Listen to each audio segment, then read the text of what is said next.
A lot of people have been wanting me to talk about Red vs. Blue. I have always intended to make videos on this series, but I've put it off time and time again for numerous reasons. There's just not much to talk about, and some of the things I'm about to say might not be popular opinions. I do fall into that camp that believes the show has lost any and all magic it once had, and I also fall into the camp that believes it was inevitable. Red vs. Blue was not designed to last more than a few years. Red vs. Blue follows two groups of sim troopers called the Reds and the Blues in a parody of video game tropes. The show is made using machinimation of the Halo franchise, and was among the first and certainly the biggest machinimated series in the internet's history. I first found out about it pretty early on. I watched the first few episodes and then didn't watch any more of it for several years. I completely forgot it even existed until a college roommate showed me a more recent episode. Then after getting the rundown, I binge watched the entire series up to that point and kept up with it until the end of season 15. Red vs. Blue can be divided into three eras: the Blood Gulch era, the Freelancer era, and the post-Ruby era. The Blood Gulch era comprises the first 5 seasons or 100 episodes and all the small in-between mini-arcs that came out in that time span.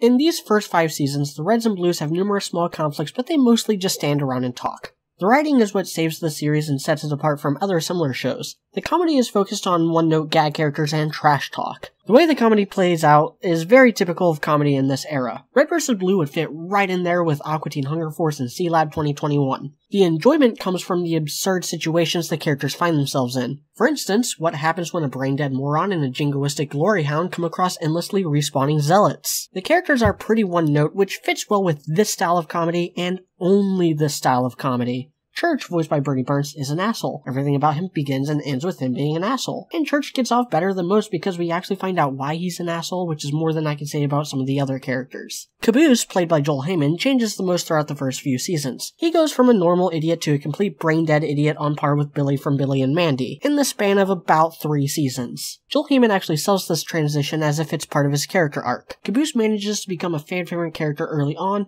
thanks in large part to Joel Heyman's surprising amount of talent as an actor. He's so good in this role that I was completely shocked to find out that he's actually way smarter than any of his co-stars. Then you have Tucker the pervert, played by Jason Sedania. He is the source of most of the dick jokes in the show.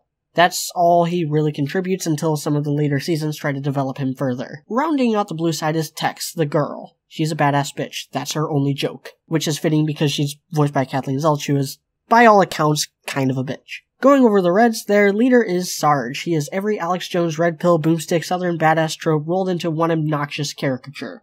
I do find him funny, especially when he's interacting with Caboose. And I also find it funny that he's voiced by Matt Hallam, who is, just going off his Twitter, the exact opposite of this kind of southern badass character. Then you have Simmons voiced by Gus Sorolla, basically playing himself, a twerpy little know-it-all kiss-ass. I do like the arc later on in the Blood Gulch era where he realizes nobody actually likes him and he joins the Blues. Sometimes the writers play into this personality quirk to show his ambitions to lead. Other times, it's just the same joke over and over again. Then you have Griff, voiced by Jeff Ramsey, whose entire characterization is that he's lazy. Similar to Simmons, they do stuff to try to develop him later on, but then completely drop that development to keep him as a one-note gag. Rounding out the Reds is Donut, played by Dan Godwin. Every joke about him is a gay joke. That is all.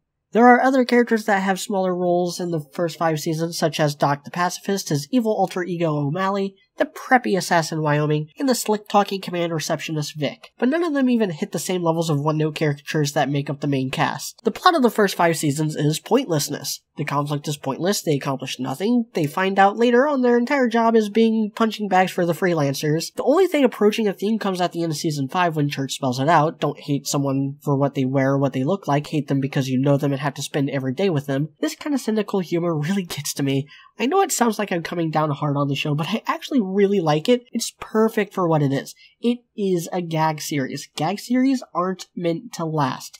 There's only so many times you can tell an iteration of the same joke before it gets old. And for the first 5 seasons, they managed to keep it consistently fresh and entertaining. All 5 of these seasons kinda blend together for me, so I'm going to give the whole era an 8 out of 10. It doesn't transcend this style of comedy the way Harvey Birdman did, but I think the writing is on par with Aqua Teen Hunger Force. Too bad Red vs. Blue was making bank as one of the biggest web shows ever. I'm Mediaocrity 4. Join me next time when I talk about the Freelancer era.